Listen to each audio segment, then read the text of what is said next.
Good evening, everyone. I hope you're all doing well. Welcome to T1 Academy Current Affairs classes. ఈ రోజు current affairs classes లో భాగంగా news లో ఉన్న కొన్ని ముఖ్యమైన అంశాల గురించి చర్చించుకుందాం. అదేంటంటే coming on to the first topic, Telangana విద్యార్థులకు టీఎస్పీఎస్సీ విద్యార్థులకు శుభవార్త అండి. Telangana government has given clearance to 60 more Group 1 jobs and more jobs to be expected in Group 1 and Group 2. నిన్న గ్రూప్ 1 పోస్టులకు 60 పోస్టులకు ఫైనాన్షియల్ క్లియరెన్స్ రావడం జరిగిందండి. ఇప్పటి వరకు ఉన్న 503 పోస్టులతో పాటు ఈ 60 పోస్టులకు కలిపి టోటల్ గా 563 పోస్టులకు నోటిఫికేషన్ రానుంది గ్రూప్ 1 వాళ్ళకు. అండ్ ఇవి మాత్రమే పోస్టులా అంటే చెప్పలేమండి, ఇంకా కొన్ని పోస్టులు కూడా యాడ్ అయ్యే అవకాశాలు ఉన్నాయి. ఎందుకంటే గవర్నమెంట్ సైడ్ నుంచి న్యూస్ లో కొన్ని ఇన్ఫర్మేషన్స్ వస్తున్నాయి, గవర్నమెంట్ మీద ఇన్ఫర్మేషన్స్ వస్తున్నాయి. అదేంటంటే గవర్నమెంట్ ఈస్ థింకింగ్ దట్ ఈ ఇయర్ రిటైర్ కాబోయే వాళ్ళు ఉన్నారు కదా, ఇప్పటికి ఇంకా రిటైర్ కాలేదు బట్ ఇయర్ ఎండింగ్ వరకు రిటైర్ అయ్యే వాళ్ళు ఉన్నారు కదా, వాళ్ళందరి పోస్టులు కూడా కలిపేసి ఇప్పుడే ఇంకొన్ని పోస్టులు యాడ్ చేద్దాం అనే దాని మీద కూడా చర్చలు జరుగుతున్నాయని, న్యాయ సలహాలు తీసుకుంటున్నారని చెప్పి మనకి ఇన్ఫర్మేషన్ వస్తుంది. ఇది ఆల్రెడీ మన వాళ్ళు టీఎస్పీఎస్సీ రద్దయిన తర్వాత అప్పటి చైర్మన్ కొందరు కలిసి యూపీఎస్సీని అలాగే కేరళ పబ్లిక్ సర్వీస్ కమిషన్ కి వెళ్ళొచ్చారు కదా, అక్కడ నుంచి నేను తీసుకున్నారు. కేరళలో ఆల్రెడీ ఇనిషియేటివ్ ఎలా ఉంటుందంటే, కేరళలో ఉద్యోగి రిటైర్ అయ్యే లోపలే కొత్త అభ్యర్థి అక్కడ ఉద్యోగంలో జాయిన్ అవుతా ఉంటాడండి. అందులో నుంచి నేర్చుకొని మన వాళ్ళు రిటైర్ అయ్యే లోపలే ఆ పోస్టుల్ని నింపాలని చూస్తున్నారు. సో అందువల్ల ఈ పోస్టులు ఇంకా పెరిగే అవకాశాలు ఉన్నాయి. మరి ఇది ఎప్పుడు తెలుస్తుంది మనకంటే, ఇప్పుడు అసెంబ్లీ సెషన్ స్టార్ట్ కాబోతున్నాయి కదా, అప్పుడు మనము దీన్ని ఎక్స్పెక్ట్ చేయొచ్చండి. గ్రూప్ 1 లో ఈ 563 మాత్రమే కాకుండా ఇంకా కొన్ని పోస్టులు పెరిగే అవకాశం ఉంది.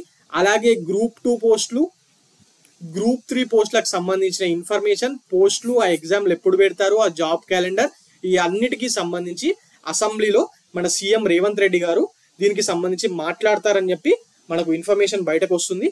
So please wait for the day. Okay, ఇంకా పోస్టులు పెరిగే అవకాశం అయితే ఉందండి. Right, now coming on to the next topic, that is లోక్సభలో పబ్లిక్ ఎగ్జామినేషన్ బిల్ ప్రవేశపెట్టారండి. పబ్లిక్ ఎగ్జామినేషన్స్ బిల్స్ ని ప్రవేశపెట్టారు అండ్ లోక్సభ దాన్ని ఆమోదించడం కూడా జరిగింది. ఇంకా రాజ్యసభ కూడా ఆమోదించి ప్రెసిడెంట్ ఆమోదం పొందితే ఇది చట్టం అవుతుంది. అసలు బేసిక్ గా ఈ పబ్లిక్ ఎగ్జామినేషన్ బిల్ ని ఎందుకు తీసుకొచ్చారంటే, పోటీ పరీక్షలు అంటే యూపీఎస్సి, ఎస్ఎస్సి, సిజిఎల్, ఆర్ఆర్బి ఇలాంటి ఎగ్జామ్స్ ఉన్నాయి కదా, అండ్ ప్రవేశ పరీక్షలు అంటే నీట్, ఐఐటి, జేఈ ఇలాంటి పరీక్షలు, ఈ 2 టైప్ ఆఫ్ పరీక్షల్లో అవకతవకల్ని అలాగే పేపర్ లీకుల్ని నిరోధించడానికి ఈ పబ్లిక్ ఎగ్జామినేషన్ బిల్ ని తీసుకురావడం జరిగిందండి. ఇది లోక్సభలో ఆల్రెడీ పాస్ అయింది. మరి దీంట్లో అసలు ముఖ్యంగా ఏం పెట్టారంటే, ఈ ప్రవేశ కొలువు పోటీ పరీక్షల్లో అవకతవకలకు పాల్పడే వారికి 5 ఏళ్ల వరకు జైలు శిక్ష విధిస్తారట. మినిమంగా 3 to 5 years వరకు జైలు శిక్ష విధించడం జరుగుతుంది. అలాగే 1 crore వరకు జరిమానా కూడా విధిస్తారంట. 1 crore వరకు జరిమానా కూడా విధిస్తారంట. ఓకే, మరి ఇది ఎవరి మీద విధిస్తారు? ఈ జరిమానా కానివ్వండి లేకపోతే ఈ 3 to 5 years జైలు శిక్ష ఎవరి మీద విధిస్తారంటే, వ్యవస్థీకృత ముఠాలు ఉంటాయి కదా, సపరేట్ గా ఈ ఎగ్జామ్ పేపర్లు లీక్ చేయడానికి ఒక ఆర్గనైజ్డ్ ముఠాలు ఉంటాయి కదా, వాళ్ళ మీద, ఈ మాఫియాల మీద, ఇలాంటి వాటి మీద వీళ్ళు చర్యలు తీసుకున్నారు. అలాగే వాటితో డైరెక్ట్ గా వాళ్ళు ఏదో మాఫియా ఏదో వేసేయాలనుకుంటే వేసేయలేడు కదా, లోపల ఉన్న అధికారుల సపోర్ట్ కావాలి కదా. సో ఆ అధికారులకు కూడా, వీళ్ళతో చేతులు కలిపి పనిచేసే అధికారులకు కూడా ఈ 5 years పాటు, 3 to 5 years పాటు శిక్ష పడుతుందంట. ఒకవేళ ఎవరైనా ఇంకా ఆర్గనైజ్డ్ నేరాలు చేసే వాళ్ళు ఉంటారు కదా, వాళ్ళకైతే 10 ఏళ్ల పాటు శిక్ష విధించాలని చెప్పి ఈ బిల్లు ప్రతిపాదించడం జరిగింది. మరి బేసిక్ గా ఈ బిల్లు ఎందుకు తీసుకొచ్చారంటే, రీసెంట్ గా నార్త్ ఇండియాలో ఉన్న డిఫరెంట్ స్టేట్స్ లో, హర్యానా కానివ్వండి లేకపోతే గుజరాత్, బీహార్ ఇలాంటి రాష్ట్రాల్లో ఊరికే ఈ ప్రశ్నాపత్ర లీకేజ్ అనేది పెద్ద సమస్య అయిపోయిందండి. సో అందువల్ల దాన్ని ఎట్టి పరిస్థితుల్లో ఆపడానికి కేంద్రం ఈ చట్టం తీసుకురావడం జరిగింది. మరి ప్రస్తుతానికి సెంట్రల్ గవర్నమెంట్ యాక్ట్ ప్రకారం ఇలాంటి నేరాలు పాల్పడే వారికి చట్టంలో ఎలాంటి శిక్షలు లేవు. మరి ఈ కొత్త చట్టం అమల్లోకి వస్తే యూపీఎస్సి, ఎస్ఎస్సి, ఆర్ఆర్బి, ఐబిపిఎస్ లేకపోతే మన నీట్ జేఈ ఇలాంటి పరీక్షలకు ఎవరైనా అవకతవకలకు పాల్పడ్డా పేపర్ లీకేజీలు చేసినా ఈ శిక్ష విధించడానికి అవకాశం ఉంటుంది. మరి మన స్టేట్ ఎగ్జామ్స్ కి విధించలేరా అంటే ప్రస్తుతానికి లేదండి. ఇది బిల్ పాస్ అయిన తర్వాత స్టేట్స్ దాన్ని అడాప్ట్ చేసుకోవాల్సి ఉంటుంది. అడాప్ట్ చేసుకున్న తర్వాత ఒకవేళ తెలంగాణ గవర్నమెంట్ ఏపీ గవర్నమెంట్ చేసుకుంటే అప్పుడు టీఎస్పీఎస్సీ ఏపీపీఎస్సీ పరీక్షల్లో ఇలా జరిగినా కూడా దీని ప్రకారం శిక్ష విధించే అవకాశం ఉంటుంది. మరి దీనికన్నా ముందే ఒక స్టేట్ గవర్నమెంట్ ఇంతకన్నా కఠినమైన రూల్స్ తోని ఒక చట్టాన్ని తీసుకురావడం జరిగిందండి. అది ఎవరంటే అస్సాం స్టేట్ గవర్నమెంట్ వాళ్ళు ఏమని తీసుకొచ్చారంటే ఎలాంటి కాంపిటేటివ్ ఎగ్జామ్స్ లో కానివ్వండి లేకపోతే ప్రవేశ పరీక్షల్లో కానివ్వండి అంటే అకాడమిక్ ప్రవేశ పరీక్షల్లో కానివ్వండి ఏవైనా అక్రమాలకు పాల్పడితే మినిమం గా 10 years జైలు శిక్ష దానితో పాటు 10 crore rupees జరిమానా కూడా విధిస్తామని చెప్పి వీళ్ళు బిల్ ని ప్రవేశపెట్టడం జరిగింది. ఓకే, మరి ఇది ఇంకా యాక్ట్ కాలేదండి వాళ్ళది కూడా, ఎందుకంటే వాళ్ళ అసెంబ్లీలోనే ప్రవేశపెట్టారు. దాని తర్వాత అది మళ్ళీ గవర్నర్ అదంతా ఇంకా ప్రాసెస్ ఉంటుంది కదా, అది కూడా దీనికి నెరవేరాలి ఉంటుంది. అండ్ ముఖ్యంగా ఈ పాయింట్ చూడండి, సర్వీస్ ప్రొవైడర్లకు కూడా జరిమానా విధిస్తారంట. సర్వీస్ ప్రొవైడర్లు అంటే ఎవరు? ఫర్ ఎగ్జాంపుల్ మీరు ఐబీపీఎస్ ఎగ్జామ్ కో లేకపోతే ఆర్ఆర్బి ఎగ్జామ్ కో లేకపోతే ఇప్పుడు ఆల్రెడీ స్టార్ట్ అయిన సిఎస్ఐఆర్ ఎగ్జామ్ ఉంది కదా, దాన్ని నిర్వహించే ఆర్గనైజేషన్ ఉంటుంది కదా, ఎవరు నిర్వహిస్తూ ఉంటారు? మెయిన్ గా సర్వీస్ ప్రొవైడర్ ఎవరు? TCS ion.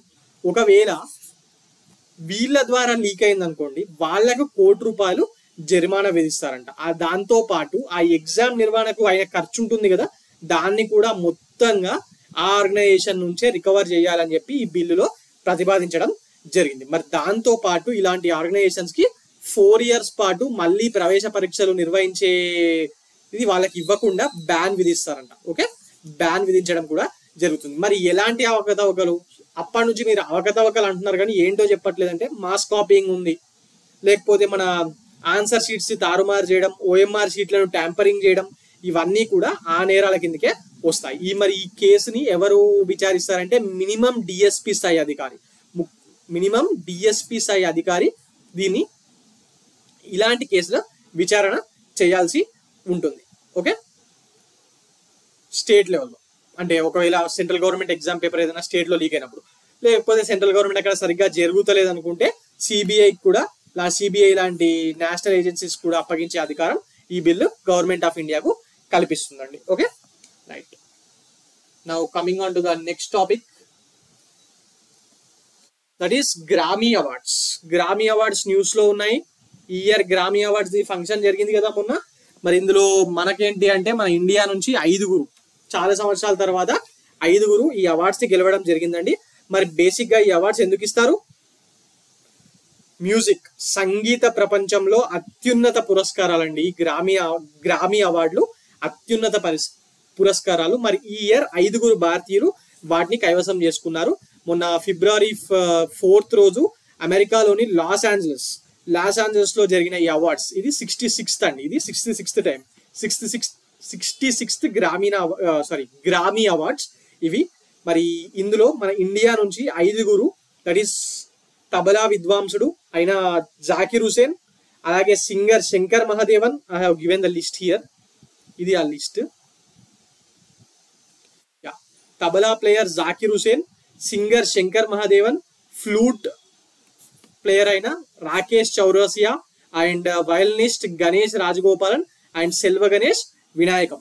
వీళ్ళు 5 ఈసారి ఇండియాకు గ్రామీ అవార్డ్స్ ని గెలుచుకోవడం జరిగిందండి. మరి ఈ 5 దేంట్లో గెలుచుకున్నారు అంటే ఇండివిజువల్లీ గెలుచుకున్నారా లేకపోతే ఇంకెలా అయినా? ఈ 5 tabla player Zakir Hussain and flute player అయిన రాకేష్ చౌరాసియా వాళ్ళు కొన్ని ఇండివిజువల్ మెడల్స్ కూడా గెలిచారండి. మన జాకిర్ హుసేన్ గారు మొత్తంగా కలిపి 3 గ్రామీ అవార్డ్స్ గెలిచాడు ఈసారి, and Rakesh Chaurasia has one 2. మరి ఈ 5 మాత్రము కలిసి ఒక అవార్డుని గెలవడం జరిగిందండి. బేసిక్ గా వీళ్ళు శక్తి అనే ఒక I have already written here, Shakti అనే ఒక మ్యూజిక్ గ్రూప్ ని స్టార్ట్ చేశారండి వీళ్ళు 5. వీళ్ళతో పాటు ఇంకొక ఆయన కూడా ఉన్నాడు. Basically is a British guitarist called John McLaughlin. వీళ్ళ 5 స్టార్ట్ చేసిన ఒక music group Shakti, and this has won the best global music album award for the year 2024.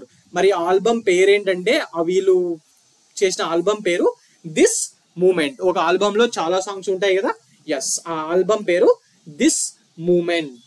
ఇది ఇంపార్టెంట్ అండి. This group Shakti was given the best global music album award for 2024 for its album called this moment. This moment మన దేశానికి చెందిన 5గురితో పాటు British guitarist అయిన John McLaughlin కూడా దీంట్లో అవార్డుని షేర్ చేసుకోవడం జరిగింది. ఓకే, మరి ఇవి మాత్రమే మన వాళ్ళు గెలిచారా అంటే లేదండి, ఇంకా కూడా గెలవడం జరిగింది. బేసిక్ గా మన జాకిర్ హుసేన్ గారు ఉన్నారు కదా, ఆయన అవార్డ్ తో పాటు బెస్ట్ గ్లోబల్ మ్యూజిక్ పర్ఫార్మెన్స్ అనే కేటగిరీలో పస్తూకి అండ్ అలాగే best contemporary instrumental album award కి యాజ్ వి స్పీక్ అనే ఆల్బమ్ కింద జాకిర్ హుసేన్ గారు అలాగే ఫ్లూటిస్ట్ అయిన రాకేష్ చౌరాసియా గారు వీళ్ళు ఇద్దరు అవార్డ్స్ ని గెలవడం జరిగింది. బేసిక్ గా this Rakesh Chaurasia is the nephew of a great flute player గా హరిప్రసాద్ చౌరాసియా గారు పేరున్నారు కదా, ఫ్లూట్ అంటేనే ఇండియాలో ఆయనే గుర్తుకొస్తారు, ఆయన నెఫ్యూ ఈయన. అండ్ జాకిర్ హుసేన్ గారికి లాస్ట్ ఇయర్ 2023లో పద్మభూషణ్ అవార్డ్ ని మన గవర్నమెంట్ ఆఫ్ ఇండియా ఇవ్వడం జరిగింది. ఓకే, అండ్ ఈ బెస్ట్ గ్లోబల్ మ్యూజిక్ పర్ఫార్మెన్స్ కేటగిరీలో పస్తూకి మన వాళ్ళు అవార్డు గెలిచారన్నాను కదా, ఎవరెవరు, జాకిర్ హుసేన్ అండ్ రాకేష్ చౌరాసియా. బట్ అదే కేటగిరీలో మొత్తంగా 8 నామినేషన్స్ వచ్చాయి. అందులో ఇండియా నుంచి అబెండెన్స్ ఇన్ మిల్లెట్స్ అనే సాంగ్ కి కూడా ఇది టాప్ 8లో నిలవడం జరిగింది. మరి ఇది ఎందుకు ఇంపార్టెంట్ అంటే మన ఇండియన్స్ దీనికి వాడారు. ఇది ఫాలు ఆయన పాడిన ఆమె పేరుది. సో ఇది ఎందుకు ఇంపార్టెంట్ అంటే ఈ సాంగ్ లో మన ప్రైమ్ మినిస్టర్ నరేంద్ర మోడీ గారు కూడా కనిపిస్తూ ఉంటారండి, అందువల్ల ఈ పాట ఇంపార్టెంట్. నరేంద్ర మోడీ గారు కూడా కనిపిస్తూ ఉంటారు కాబట్టి ఈ పాట ఇంపార్టెంట్. మరి ఇది ఎవరు రాశారు, ఈ పాట పాడింది ఎవరంటే సింగర్స్ పేర్లు ఫాల్గుని షా అండ్ గౌరవ్ షా. ఈ ఇద్దరు దీన్ని రాసి పాడడం జరిగిందండి. ఇందులో నరేంద్ర మోడీ గారు కనిపిస్తారు కాబట్టి ఇది వీళ్ళు అవార్డు గెలవకపోయినా కూడా వీళ్ళ గురించి కూడా అడిగే అవకాశం ఉంది. Okay, and now coming on to our Zakir Hussain గారికి మరి ఇదేమైనా ఫస్ట్ టైమా గెలవడం? జాకిర్ హుసేన్ అంటే గుర్తుపట్టారా అండి, ఇంతకు ముందు తాజ్ మహల్ చాయ్ పత్తకు ఈయన టీ పౌడర్ కి ఈయన యాడ్ లో వచ్చేవాడు, వా తాజ్ అనుకుంటూ యాడ్ వచ్చేది ఈయనది అన్ని ఛానల్స్ లో, ఈయన. ఓకే, సో బేసిక్ గా this is not the first time అండి ఈయన గెలవడం. ఇంతకు ముందు కూడా ఈ గ్రామీ అవార్డ్స్ లో ఈయన చాలా అవార్డ్స్ గెలవడం జరిగింది. వేరియస్ కేటగిరీలోనూ గెలిచాడు, సోలోగా కూడా ఈయన గెలవడం జరిగింది. అలాగే రాకేష్ చౌరాసియా గారు ఈసారి గెలుస్తారు. ఆయన పస్తూకి అండ్ యాజ్ వి స్పీక్ అనే డిఫరెంట్ ఆల్బమ్స్ కి ఆయన గెలవడం జరిగింది. ఓకే, సో మొత్తంగా 5గురు మన ఇండియా నుంచి ఎవరెవరు, హరిప్రసాద్ చౌరాసియా, జాకిర్ హుసేన్, శంకర్ మహాదేవన్, రాజగోపాలన్, సెల్వ గణేష్, ఈ 5గురు గెలిచారు. అలాగే వాళ్ళు ఎందులో స్పెషలిస్ట్ లో కూడా మనకు తెలిసి ఉండాలి. జాకిర్ హుసేన్ గారు తబలాలో,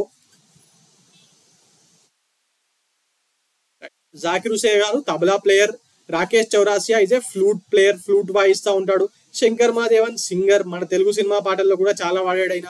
and Ganesh Rajagopalan is a violinist and Selva Ganesh Vinayakram is a percussionist. Okay, ఈ పేరే కొంచెం పలకడానికి టఫ్ గా ఉంది కదా, ఎస్ జస్ట్ చూసి గుర్తుపెట్టుకోండి, ఎగ్జామ్ లో మనకు కావాల్సింది టిక్ చేయడం అంతే, రైట్? ఓకే, మరి ఇంకా దీనికి సంబంధించిన విశేషాలు ఏంటంటే మన ఇండియన్స్ గెలవడం మాత్రమే కాకుండా కొన్ని ఈ అవార్డ్స్ లో కొన్ని ఇంపార్టెంట్ అవార్డ్స్ ఉన్నాయండి, అవి కూడా ఎవరు గెలిచారని కూడా ఎగ్జామ్ లో అడిగే ఛాన్స్ ఉంది. సో అవి కూడా మనం ఇప్పుడు తెలుసుకుందాం. ఫస్ట్ మన ఇండియన్స్ గెలిచిన అవార్డులు ఇప్పటి వరకు మాట్లాడుకున్నవి. బెస్ట్ గ్లోబల్ మ్యూజిక్ ఆల్బమ్ ఎవరు గెలిచారు, అదే మనం ఇందాక మాట్లాడుకున్నాం కదా, శక్తి అనే ఆల్బమ్ కి ఇచ్చారని చెప్పి, శక్తి అనే బ్యాండ్ కి ఇచ్చారని చెప్పి. అందులో 5గురు Shankar Mahadevan, Zakir Hussain, Shankar Mahadevan, Chaurasia, Rajagopal, Selva Ganesh, right? And best contemporary instrumental album as we speak వచ్చింది. అందులో మన ఇండియా నుంచి జాకిర్ హుసేన్ గారు ఉన్నారు, అలాగే రాకేష్ చౌరాసియా గారు ఉన్నారు. అండ్ మిగిలిన ఇద్దరు పేర్లు కూడా చూసుకోండి ఒకసారి. Okay, the best global music performance ఇది ఎవరికి ఇచ్చారు, పస్తోకి ఇచ్చారు. మరి ఇందులో జాకిర్ హుసేన్, రాకేష్ చౌరాసియా గారు ఉన్నారు, అలాగే Bela Fleck and Edgar Meyer. So ఈ 2 అవార్డ్స్ ఒకటే బ్యాచ్ కి వచ్చాయండి ఈ 2. సో ఇందులో నుంచి క్వశ్చన్ రావచ్చు. అలాగే టాప్ 3 ఫస్ట్ 3 కూడా వెరీ వెరీ ఇంపార్టెంట్ అండి. సాంగ్ ఆఫ్ ద ఇయర్ ఎవరికి ఇచ్చారు అంటే song of the year Billie Eilish కి ఇవ్వడం జరిగింది. అండ్ సాంగ్ పేరు what was I made for. Okay. And album of the year ఎవరికి ఇచ్చారు టేలర్ స్విఫ్ట్. చాలా ఫేమస్ కదా ఈమెకి ఇన్స్టాగ్రామ్ లో ప్రపంచవ్యాప్తంగా అత్యధిక సబ్స్క్రైబర్స్ కూడా ఈమెకే ఉంటారండి. టేలర్ స్విఫ్ట్ ఫేమస్ సింగర్ ఈమె. మరి ఆల్బమ్ ఆఫ్ ద ఇయర్ ఎవరికి ఇచ్చారంటే టేలర్ స్విఫ్ట్ కి. అండ్ ఆల్బమ్ పేరు mid nights. And she is the first person to win this category for 4 times. ఇప్పటి వరకు ఎవ్వరు గెలవలేదట 4 సార్లు album of the year award ని. యుఎస్ఏకి సంబంధించిన పెద్ద సింగర్ అండి ఈమె Taylor Swift. Okay. And record of the year ఇచ్చింది ఎవరికంటే మిల్లీ సిరస్ కి. ఆమె చేసిన ఫ్లవర్ అనే దానికి ఈ record of the year award ని ఇవ్వడం జరిగింది. ఇవన్నీ చాలా చాలా ఇంపార్టెంట్ అండి. Song of the year, album of the year, record of the year very very important. ఎవరికి ఇచ్చారు అండ్ వాటి పేర్లు కూడా important. Okay right. Now coming on to the next topic for today, that is world cancer day. World cancer day ఎప్పుడు నిర్వహిస్తారు? World cancer డేని February 4th రోజు నిర్వహిస్తూ ఉంటారండి ప్రతి సంవత్సరం. This is observed are conducted on February 4th every year. మరి దీన్ని ఎప్పటి నుంచి నిర్వహిస్తున్నారంటే 2000 నుంచి దీన్ని నిర్వహించడం జరుగుతుందండి. 2000 ఇయర్ లో for the first time world cancer day was established by the charter of Paris against cancer. Okay right. మరి ఇలాంటి డేస్ వచ్చినప్పుడు ఏవి ఇంపార్టెంట్ అని చెప్పాను. ఎప్పుడైనా ఏ డే ఇంపార్టెంట్, ఎప్పటి నుంచి నిర్వహిస్తున్నారు, థీమ్ ఏంటి, థీమ్ అనేది వెరీ వెరీ ఇంపార్టెంట్ కదా. మరి ఈ ఇయర్ థీమ్ ఏంటి? 2024 థీమ్ వరల్డ్ క్యాన్సర్ డేది close the care gap, everyone deserves access to cancer care. Everyone deserve access to cancer care అనేది దీనికి థీమ్ అండి ఈ ఇయర్. ఓకే యా, ఈ పాయింట్ చూడండి. This day was celebrated in 2000 at the world summit against cancer for the new millennium in Paris. ఈ charter of Paris అన్న ఇదంతా Paris లో జరిగిన ఒక సమావేశంలో ఫర్ ద ఫస్ట్ టైం దీన్ని డిసైడ్ చేయడం జరిగింది. And according to World Health Organization, that is WHO, cancer is the second leading cause of death globally. ప్రపంచవ్యాప్తంగా జరుగుతున్న మరణాలకు, ఎవ్రీ ఇయర్ జరుగుతున్న మరణాలకు ఈ క్యాన్సర్ అనేది రెండో అత్యధిక పెద్ద కారణం అంట. Okay right. ఇందులో ఈ 2000 అనేది కూడా వెరీ వెరీ ఇంపార్టెంట్ అండి. ఫర్ ద ఫస్ట్ టైం దీన్ని February 4th 2000 నుంచి దీన్ని నిర్వహిస్తున్నారు. ఓకే. సో అండ్ ఇంకోటి ఈ వరల్డ్ క్యాన్సర్ డే యొక్క ముఖ్య ఉద్దేశం ఏంటి? This is annually observed across the world for what? To raise awareness of fundamental cancer issues and encourage the people to go for the detection. అసలు చిన్నగా ఉన్నప్పుడే దీన్ని డిటెక్ట్ చేస్తే ఈజీగా దీన్ని తక్కువ చేయొచ్చు. అలాగే ప్రివెంట్ కూడా చేయడానికి వాళ్ళని ఎంకరేజ్ చేయడం దీని యొక్క ముఖ్య ఉద్దేశం. Okay right.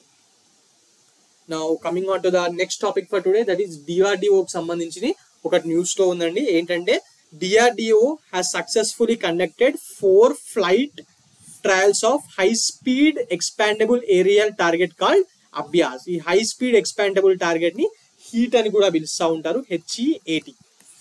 Abhyas basically this Abhyas is a UAV అండి. ఇది ఒక UAV. దీన్ని మరి ఎవరు లాంచ్ చేశారు రీసెంట్ గా అంటే DRDO వాళ్ళు. మరి ఎక్కడ చేస్తారు ఇటువంటి పరీక్షలను ఎక్కడ నిర్వహిస్తూ ఉంటారు? DRDO has conducted this at integrated test range at in their base in Chandipur base ఎక్కడ ఉంది? DRDO వాళ్ళది ఒడిస్సాలో ఉండడం జరిగింది. ఓకే. సో బేసిక్ గా మరి దిస్ అభ్యాస్ UAV అన్నాను కదా, unmanned aerial vehicle UAV. Okay. And this is been designed by DRDO అన్నాను. మరి DRDOలోని ఏ ఆర్గనైజేషన్? ఏరోనాటికల్ డెవలప్మెంట్ ఎస్టాబ్లిష్మెంట్ అని ఉంటుందండి. వాళ్ళు దీన్ని డిజైన్ చేశారు. మరి ఎందుకు డిజైన్ చేశారంటే to provide a realistic threat scenario for hour weapon systems practice. మనకు కొన్ని వెపన్ సిస్టమ్స్ ఉన్నాయి కదా. ఏం వెపన్ సిస్టమ్స్ ఉన్నాయి మనకు? ఫర్ ఎగ్జాంపుల్ మన ఇవి ఉన్నాయి ఏంటి? మన ఇజ్రాయెల్ వాళ్ళకు ఐరన్ డోమ్ ఫెసిలిటీ ఉంది కదా. మొన్న హమాస్ వాళ్ళు దాడి చేసినప్పుడు కొన్ని దాన్ని తట్టుకుంది, బట్ వాళ్ళు ఎక్కువ మిసైల్స్ తోని దాడి చేసే వరకు మొత్తంగా తట్టుకోలేకపోయింది కదా ఐరన్ డోమ్ ఫెసిలిటీ. మరి అలాంటివే మన ఇండియాకు కూడా ఉన్నాయండి. మన ఇండియా వాళ్ళు దాన్ని తయారు చేయడానికి ట్రై చేస్తున్నారు ఇండిజీనియస్ గా. That is under project Kusha కింద బేసిక్గా డిఫెన్స్ మిసైల్ సిస్టమ్స్ అండి. ఇదంతా డిఫెన్స్ మిసైల్స్.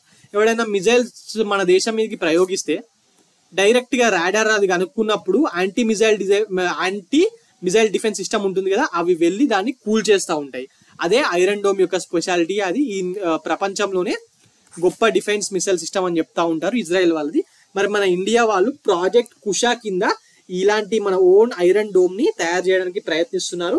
దీన్ని 2028-29 వరకు తీసుకొస్తారంట. అండ్ అలాగే మనం రష్యా నుంచి S-400 ట్రయంఫ్ కొన్నాం కదా, S-400 ట్రయంఫ్ మిసైల్ సిస్టమ్స్ కొన్నాం కదా, ఇది కూడా దానికే పనిచేస్తుందండి. సో అలాంటివి ఎప్పుడైనా వచ్చినప్పుడు మన మిసైల్ డిఫెన్స్ సిస్టమ్స్ ఎలా పనిచేస్తాయి అనే దానికి ఈ ఫ్లైట్ ట్రయల్స్ నిర్వహించారండి. ఇది ఒక యుఏవి ఒక మిసైల్ లాగా పనిచేసింది. ఈ మిసైల్ ని కరెక్ట్ గా చూసి కొట్టేదానికి, ఈ మిసైల్ డిఫెన్స్ సిస్టమ్స్ కొడుతున్నాయా లేవా చూసుకోవడానికి మన వాళ్ళు ఈ హీట్ అభ్యాస్ అనే పరీక్షని చేయడం జరిగింది. ఎవరు చేశారు? డిఆర్డిఓ వాళ్ళు. ఓకే, డిఆర్డిఓ వాళ్ళు. మరి ఎందుకు ఈ అభ్యాస్ నే ఉపయోగించారంటే దీంట్లో లాజిస్టిక్ రిక్వైర్మెంట్స్ అనేది చాలా తక్కువ ఉంటాయండి. కాస్ట్ ఎఫెక్టివ్నెస్ అనుకోండి, లేకపోతే మ్యాన్ పవర్, ఇవన్నీ కూడా చాలా చాలా తక్కువ. ఇట్లా ఈజీగా తీసుకెళ్లిపోవచ్చు దీన్ని ఎక్కడికంటే అక్కడికి. అందువలనే ఈ అభ్యాస్ ని దీంట్లో వాడడం జరిగింది. Okay, right. ఇదండి ఈ పరీక్షకు సంబంధించిన information. Now coming on to the next topic for today. కొన్ని మిసెలేనియస్ ఇష్యూస్ న్యూస్ లో ఉన్నాయి, దాని గురించి మనం ఇప్పుడు మాట్లాడుకుందాం. Okay, now coming on to the topic. Anganwadi కేంద్రాల్లో 9,000 ఖాళీల్ని గుర్తించడం జరిగిందంట. ఇప్పటి వరకు ఉన్న వాళ్ళు కొందరు రిజైన్ చేసి వెళ్ళిపోవడం, ఇంకొందరికి ప్రమోషన్స్ రావడం వల్ల మరి అంగన్వాడీ కేంద్రాల్లో 9,000 గుర్తించారు. ఇదంతా మనకు అవసరమా అంటే మనకేం అవసరం లేదండి. కాకపోతే ఎన్ని గుర్తించారు, దాన్ని నింపుతారా లేదా, ఇది ఎవరు ఎగ్జామ్ లో అడగరు. బట్ ఈ అంగన్వాడీ కేంద్రాలు, దాంట్లో ఎవరు పనిచేస్తారు, దేనికి, ఇది మనకు తెలిసి ఉండాలి కదా. ఎస్, అసలు ఈ అంగన్వాడీ కేంద్రాలు ఎందుకుంటాయి? బేసిక్ గా చిన్న పిల్లలకు, గర్భిణీ స్త్రీలకు, బాలింత స్త్రీలకు పౌష్టికాహారం అందించేందుకు మెయిన్ గా ఈ అంగన్వాడీ కేంద్రాలు అనేది ఉపయోగపడతా ఉంటాయండి. ఈ అంగన్వాడీ కేంద్రాల్లో ఒక అంగన్వాడీ ఉపాధ్యాయుడు ఆరు ఉపాధ్యాయురాలు అండ్ సహాయకులు ఖచ్చితంగా ఉండాలి. ఇద్దరు ఖచ్చితంగా ఉండాలి. మరి ప్రస్తుతం 9,000 ఖాళీలు ఉన్నాయట. మరి మన తెలంగాణలో మొత్తంగా ఉన్నాయే 35,000 చిల్లర, 37,700 వరకు ఉన్నట్టున్నాయి. 35,700 వరకు ఉన్నాయి. ఇయర్ మెన్షన్ చేశారు. 35,700 ఉన్నాయి అండ్ అందులో 9,000 ఖాళీలు ఉన్నాయంట. సో మరి మన లోవర్ స్టాటాలో ఉన్న చాలా మంది పబ్లిక్ దీనికి అంగన్వాడీ కేంద్రాలకు పౌష్టికాహారం కోసం వెళ్తూ ఉంటారు కదా. అందులో ఏం పెడతారు అనేది కూడా మనకి ఎగ్జామ్ లో అడుగుతారు. ఎగ్స్ ఇస్తారు, ఇవన్నీ ఉన్నాయి కదా. కేసీఆర్ గారు గవర్నమెంట్ ఉన్నప్పుడు పెట్టేవాళ్ళు. మరి ఇప్పుడు అది ఇంపార్టెంట్ కాకపోవచ్చు, ఎందుకంటే గవర్నమెంట్ మారింది కాబట్టి అడగరు. ఓకే, మరి దీనికి కూడా కొన్ని రూల్స్ తీసుకురావడం జరిగింది. అదేంటంటే ఇంతకు ముందు వరకు 10th పాస్ అయి ఉంటే సరిపోతుంది. ఇప్పుడు మినిమం గా ఉపాధ్యాయుడు కానివ్వండి, హెల్పర్ కానీ ఇంటర్ పాస్ అయ్యి ఉండాలంట ఖచ్చితంగా. ఇదంతా పెద్దగా ఇంపార్టెంట్ కాదు. మరి ఇంపార్టెంట్ ఏంటంటే ఈ అంగన్వాడీ కేంద్రాల్లో చిన్నారులు, గర్భిణులు, బాలంతి స్త్రీలకు పౌష్టికాహారం అందజేయడం వీటి యొక్క ముఖ్యమైన పని అని చెప్పి మనము గుర్తు పెట్టుకుంటే సరిపోతుంది. Okay, right. Now coming on to the other topic which is news. Bammera Pothana గారు ఉన్నారు కదా, ఆయనకు సంబంధించిన సమాధి పనులు పూర్తి కావచ్చాయంట. మరి దానికి సంబంధించిన ఇన్ఫర్మేషన్ న్యూస్ లో ఉంది. మరి ఇది మనకు అవసరమా అంటే లేదండి. బట్ బొమ్మర పోతన గారు మనకి అవసరం. ఈయన ఎక్కడ జన్మించారు? బొమ్మర పోతన గారు తెలంగాణలోని పూర్వపు వరంగల్ జిల్లా, లేకపోతే ప్రస్తుతపు జనగాం జిల్లాలో ఉన్న బమ్మెర అనే విలేజ్ లో ఈయన జన్మించడం జరిగింది. మరి అప్పటి కేసీఆర్ గారు ఉన్నారు కదా, కేసీఆర్ గారు కొంచెం తెలుగు భాష అభిమాని. అందువల్ల ఈయన బమ్మెర పోతన గారికి సంబంధించి స్మృతివనం ప్రాజెక్ట్ ని ఈయన అప్పుడు చేపడతామని చెప్పి 7.50 crore రూపీస్ నిధులు ఇవ్వడం జరిగింది. మరి దానికి సంబంధించిన నుంచే దీన్ని కట్టారు. మరి దీని ఎవరు, ఈ విగ్రహం బొమ్మెర పోతనకి సంబంధించి ఒక విగ్రహాన్ని కూడా అక్కడ చేస్తున్నారండి, కాంస్య విగ్రహం. మరి దాన్ని ఎవరు తయారు చేస్తున్నారంటే ఆంధ్రప్రదేశ్ చెందిన ప్రముఖ శిల్పి రాజ్ కుమార్ గారు దాన్ని తయారు చేస్తున్నారు. ఇది ఈయనకు సంబంధించిన ఇంపార్టెంట్ విషయాలు. అండ్ అలాగే బమ్మర పోతన్ గారు అసలు బేసిక్ గా ఎందుకు ఫేమస్ అండి? Is a poet, Telugu poet. మరి ఈయన దేనికి ఫేమస్ అంటే ఈయన శ్రీమద్ భాగవతం ఉంది కదా, శ్రీమద్ భాగవతం దాన్ని సంస్కృతం నుంచి తెలుగులోకి ట్రాన్స్లేట్ చేశారండి. సంస్కృతం నుంచి తెలుగులోకి ట్రాన్స్లేట్ చేశారు. మరి ఈయన వర్క్ శ్రీమద్ భాగవతంని తెలుగులో ఏమని పిలుస్తారు? పోతన భాగవతం అని చెప్పి పిలుస్తారు. And he's a scholar, that is ఈయన తెలుగు భాషలోను సంస్కృత భాషలోను రెండిట్లోను ఈయన పండితుడు అండి, రెండిట్లోను ఈయన పండితుడు. మరి హీఈస్ ఫ్రమ్ విచ్ ప్లేస్? ఈయన ప్రస్తుత జనగాంలోని బమ్మెర విలేజ్ కి చెందిన వ్యక్తి. Okay, right. Now coming on to the next topic for today. Now we will be discussing some MCQs on the topics which are in the news in MCQs format. Okay, coming on to the first question for today. Recently, which state cabinet has approved the Uniform Civil Code report? ఏ రాష్ట్ర government uniform civil code report ని approve చేసింది అని చెప్పి అడుగుతున్నాడు. మరి options ఏమి ఇచ్చాడు?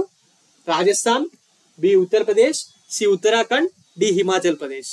ఈ రోజు పేపర్ లో దీనికి సంబంధించిన న్యూస్ వచ్చింది కదా, హిందూ పేపర్ లో, ఈనాడు పేపర్ లో, అన్నిట్లో ఫస్ట్ హెడ్డింగ్ లో ఉందండి. హిందూలో అయితే ఫస్ట్ మెయిన్ హెడ్డింగ్ ఇదే. మరి ఏ government? Uttar Pradesh government. Uttar Pradesh government కి సంబంధించిన వాళ్ళ cabinet under its chief minister ఎవరు? Uttarakhand chief minister Pushkar Singh Dhami. పుష్కర్ సింగ్ ధామీ గారి నేతృత్వంలోని Uttar Pradesh government has approved the uniform civil code bill. Uniform civil code bill. మరి ఇందులో రికమెండేషన్స్ ఏమున్నాయి? ఒక కమిటీ రికమెండేషన్స్ ఇచ్చిందండి, దాన్ని బట్టి ఈ బిల్ ని తయారు చేశారు.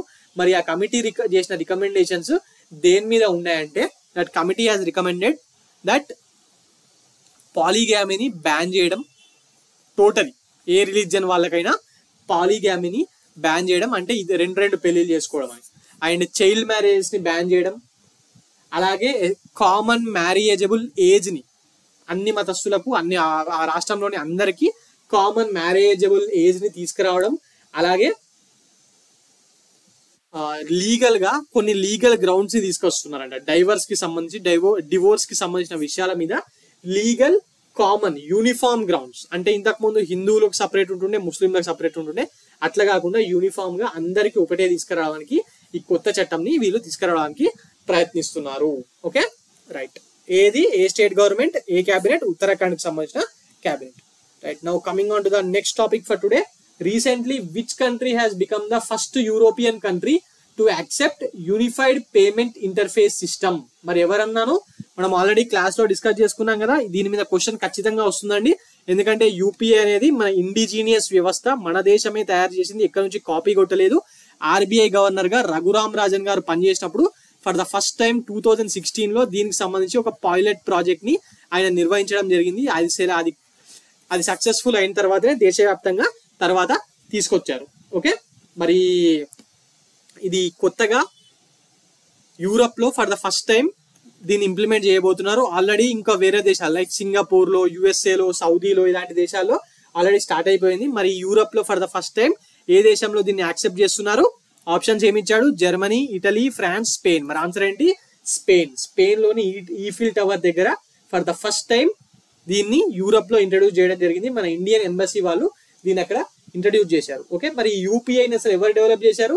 దీన్ని డెవలప్ చేసింది national payment corporation of India. National payment corporation of India with the support from RBI and IBA. IBA అంటే Indian banks association. Indian banks association. Okay, right. Now coming on to the next question for today. That is what is the primary focus of the gamma ray astronomy PEV energies phase 3? దాన్ని grapes 3 project అంటారు. ఆ grapes 3 project సంబంధించిన primary focus ఏంటి అని అడుగుతున్నాడు. ఇది recent గా news లో ఉంది. ఆప్షన్స్ ఏమి ఇచ్చాడు? To study cosmic rays, to study exoplanets, or investigating the dark matters, or measuring its natural resources. మరి దేని గురించి, అసలు ఫస్ట్ దేని గురించో తెలుసుకునే ముందు దీన్ని ఎవరు, ఈ ప్రాజెక్ట్ ని ఎవరు నిర్వహిస్తున్నారు? బేసిక్ గా దిస్ గ్రేప్స్ 3 ప్రాజెక్ట్ ని this is been conducted and operated by TIFR, Tata institute of fundamental research వాళ్ళు ఉన్నారు కదా, వాళ్ళు తమిళనాడులోని ఊటీ కేంద్రంగా ఈ గ్రేప్స్ 3 అనే ఎక్స్పెరిమెంట్ ని చేస్తున్నారండి. గ్రేప్ 3 అనే ఎక్స్పెరిమెంట్ ని చేయడం జరుగుతుంది. మరి ఇది దేనికి సంబంధించింది అంటే to study the cosmic race. Okay, right. Now coming on to the next question for today, that is where will the exercise Vayu Shakti 24 be held? మరి exercise Vayu Shakti 24 ఎక్కడ నిర్వహిస్తున్నారు ఈ సంవత్సరం అని అడుగుతున్నాడు. Options Jodhpur, Pokhran, C Balasore, D Ajmer. మరి ఇవన్నీ చూసుకున్నప్పుడు మనకి ఏం కనిపిస్తుంది, బేసిక్ గా అన్ని రాజస్థాన్ లోనే ఉన్నాయి. ఎక్సైజ్ వాయు శక్తి 24 ని రాజస్థాన్ లోని పోఖ్రాన్ ఎయిర్ బేస్ ఉంది కదా, అక్కడ నిర్వహిస్తున్నారు. ఓకే, ఎక్సైజ్ వాయు శక్తి. మరి ఇందులో ఎవరైనా వేరే దేశం వాళ్ళు పాల్గొంటున్నారా? లేదండి, ఇది టోటల్ గా మన ఇండియాకి సంబంధించిందే. This exercise will demonstrate the our Indian air force offensive and defensive capabilities ని మన వాళ్ళు చూపించడానికి దీన్ని చేస్తున్నారు. మరి ఇందులో ఎన్ని పాల్గొంటున్నాయి అంటే మొత్తంగా భారతదేశానికి సంబంధించిన 100 ఎయిర్ క్రాఫ్ట్లు, లైక్ ఫైటర్ జెట్స్, సుకోయ్ లాంటి ఫైటర్ జెట్స్, లేకపోతే C-130 లాంటి ట్రాన్స్పోర్ట్ ఎయిర్ క్రాఫ్ట్స్, లేకపోతే హెలికాప్టర్స్, ఇలా అన్ని ఇందులో. And అవాక్స్ air Born warning and control system అవాక్స్ air craft ఉంది కదా, అది కూడా. అండ్ అలాగే కొన్ని UAVs, ఇలా అన్ని ఇందులో పాల్గొనడం జరుగుతుంది. ఓకే, మరి ఇందులో ఏం చేస్తారు అంటే they will showcase hour progress of Indian air force. Right, ఇదండి ఈ రోజు current affairs. For more current affairs like this, please visit T1 Academy and also please subscribe T1 Academy. Thank you.